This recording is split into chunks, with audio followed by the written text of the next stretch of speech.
What's up? This is Derek. Jamie Madrock. Man, this your man's OBIE TRICE. This is Ad-Lib. Yo, what up? This is Specs One. This is Fresh K. Hot Rock's motherfucking Scrat MC. Breaking Records. Breaking Records Radio out here. This is Breaking Records Radio. Check them out, man. Yo, check this out, man. This your man's OBIE TRICE, man. BME is definitely up in the architecture tonight. And, you know, this is Breaking Records Radio. You already know what it is. Break my record. I want to ask you about the Obi-Wan days. Yeah, I started off as Obi-Wan. I was about 14, 15 years old, you know, Star Wars fan. And I went to the hip-hop shop, which was a shop, you know, Maurice Malone's clothing store back in the day in 7 Mile Greenfield area where I'm from. And, you know, I used to go there and showcase my lyrics, you know, the things that I wrote during the week, like a Saturday, and everybody show up there like afternoon. And Proof was the host. Proof was B12, had dreads back then. And, you know, one day he asked me, "What's your name?" I was like, "Obi-Wan." He was like, "No, what's your real name?" I was like, OBIE TRICE. I was like, that's what I'm gonna start introducing you guys. OBIE TRICE. Kind of spelled it. Is there, with that being said, the Proof's there, is there any notable artists nowadays that would attend the hip-hop shop? Oh yeah, everybody was here. Eminem to D12 to Raw Collection to Rabies, Dilla. This is all we had, you know. Detroit don't really have industry like that, like in New York, as far as the hip hop culture like back in the day. So, you know, this is where everybody who was into music would go and showcase their skills. It was one Saturday, you know, and it was battles, you know, there's a lot of things going on. What's the hip hop shop actually? I'd touch on that still. Would that have been like the equivalent then of like what you would see as represented as the Shelter in like 8 Mile then? Yeah, 8 Mile,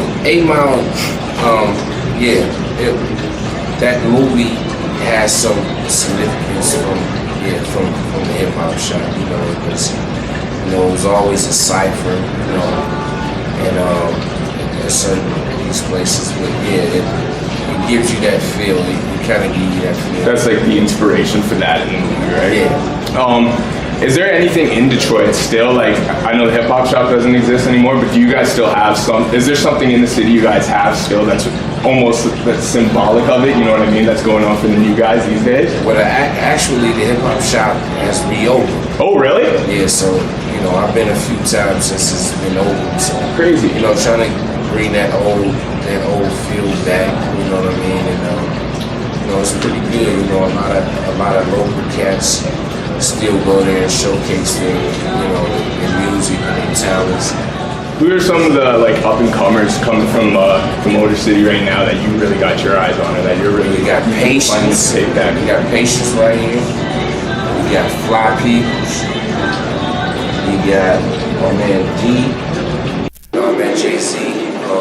Was on, I think it was on the Anger Management tour, and him and Jay had did Renegade in New York, and he was in his tent on the stage, like being D12, and he had to go to the tent to get on the stage. So once you walk backstage, you go to this white tent, and there's some TV in there, we're looking at him perform. And Jay come in with this afro, you know, because I guess when you get RC on he's like, you know, when he's brainstorming and when he's in the studio, he grows big like fro shit. So I never seen him with this fro shit. He came in the tent, he was just fired off. Tent wasn't as big, it was about as big as this. And came through with 2 big motherfuckers like security. For some reason it smelled like crack. just came from a crack house or something. Like he just was like came off the trap hustling. Smell like, you know, like the crack smell. Like, damn. I didn't think he was using. Just smelled hustle on him. You know what I mean? It was just crazy. It was just like, my nigga. Still smell the crack in my clothes. Yeah. Make me have to relapse with the clothes. Yeah. And he just That shit's real. walked through and did Renegade. And that was a moment for me too.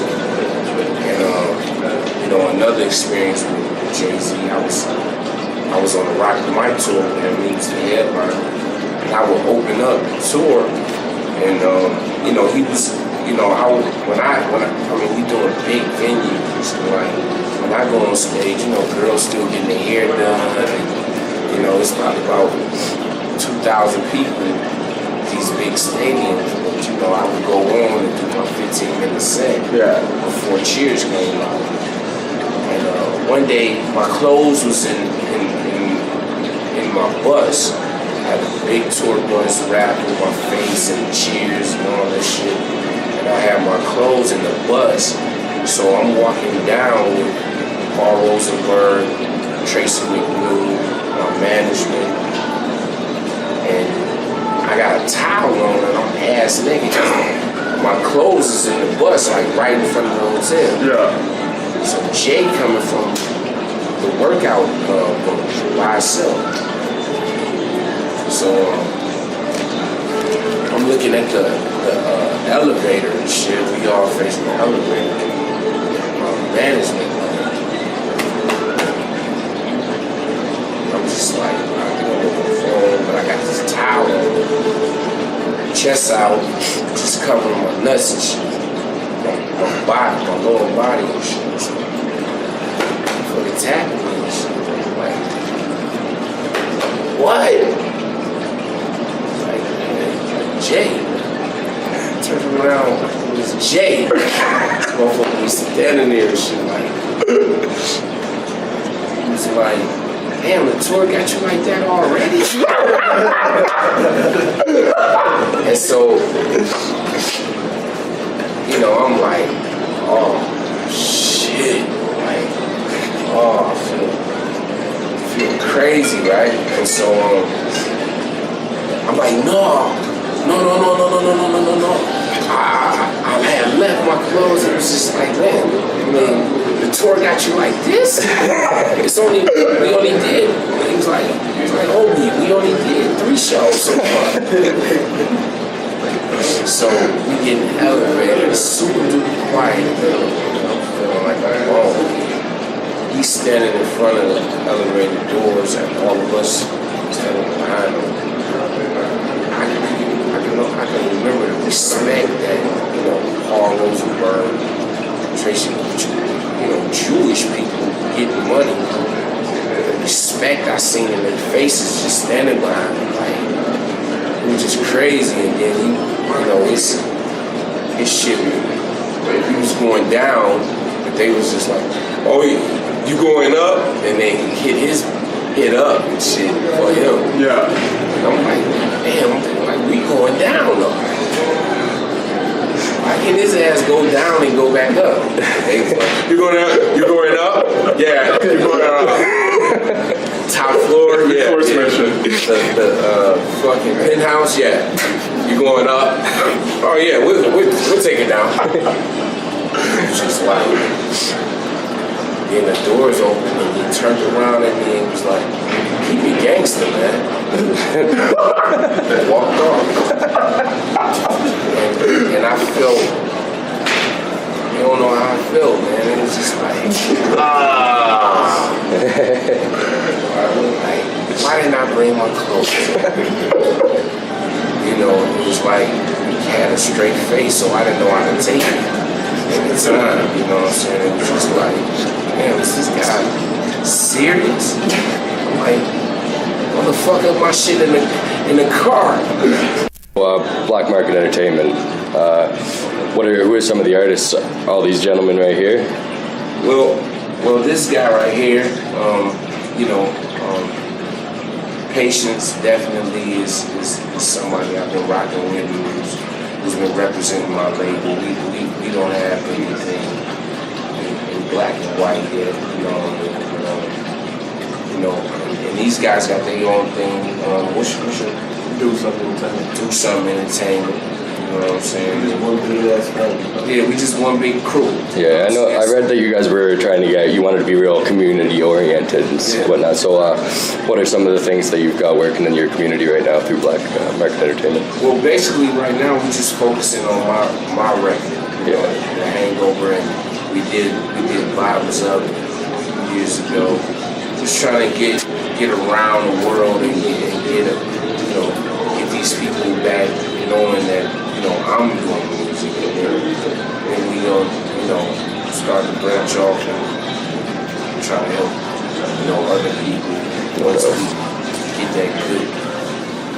Yeah, and everything I've heard off the Hangover so far is really dope too. I love the vibe of it, that boom bap, that soulful 90s vibe. But I noticed also on there you had some notable features and producers. You got back together with Young Buck on there. How did that happen? You guys just hit him up, or were you guys talking about doing some stuff for a minute now, or? Yeah, that's just the homie. Yeah. And Estelle you got on there? Yeah, Estelle,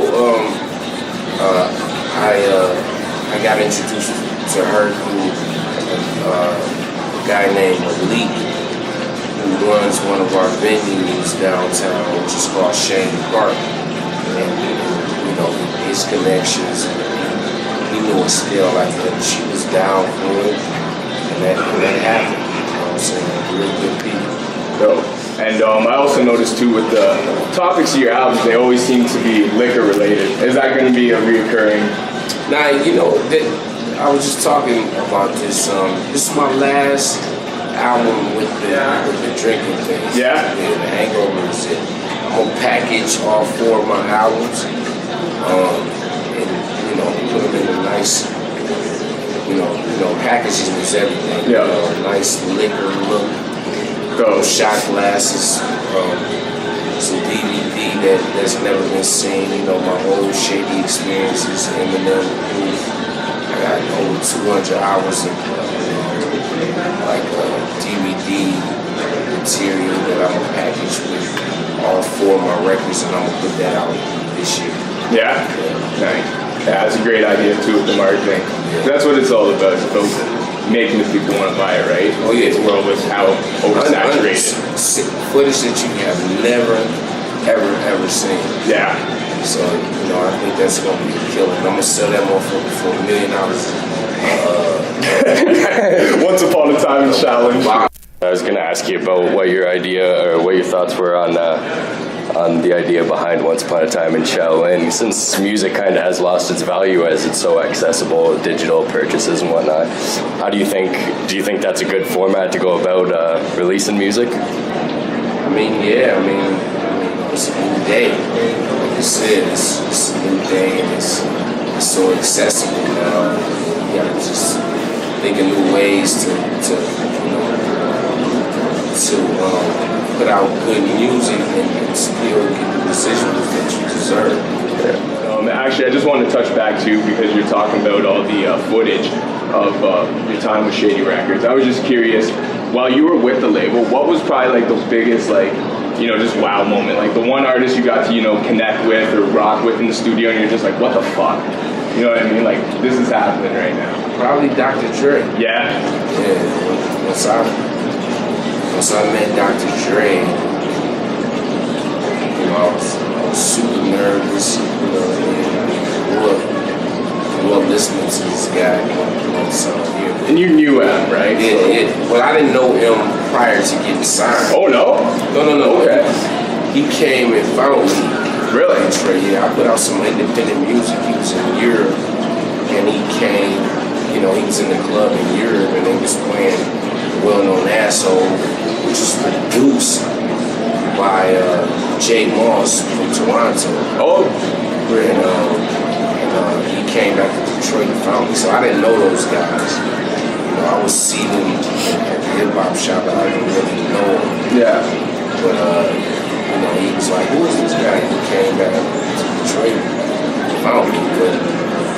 But being being in the studio with Dre, when I walked in, I never forget, I walked in and he wasn't actually in the studio, he was like in the kitchen or something. He came in like, holy. And I was just like slow motion. He had some Hennessy. Drinking with me, he was talking to me like he knew me since I was a baby or something. And as the night went on, he was bringing the music back, and I was just like, hell yeah. And I was just like, damn, this motherfucker really says, hell yeah. He really says that shit. For the record, he really says that. He really says that shit. He said, hell yeah. This shit, you know, you about to go triple platinum. And, I was just like, damn, okay. And I was just, my brother was my manager and something. They were like, dog, did I get killed in the hood? And this is my habit. Doing this shit. And it was just like no, motherfucker, you pinch me like you're very alive.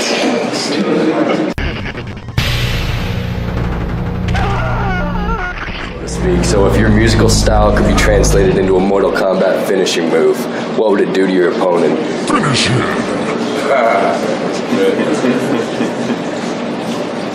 guess I would say, oh, you get. They wouldn't. Oh, that's Street Fighter? What is it? Finish him. Finish him. I mean, that shit. I don't play that shit, though. Like, I'm not a Mortal Kombat dude. I'm into that. I would imagine something with bottles of booze, since your albums are named after that. You'd have to give like a 1-2 shot. Yeah. Slice them down the middle. Yeah. Give them the bottoms up. Slice them down the middle. Actually pour the liquor into their stomach. Straight to the homies. Shit like that. Yeah. Breaking fucking Wreckords Radio.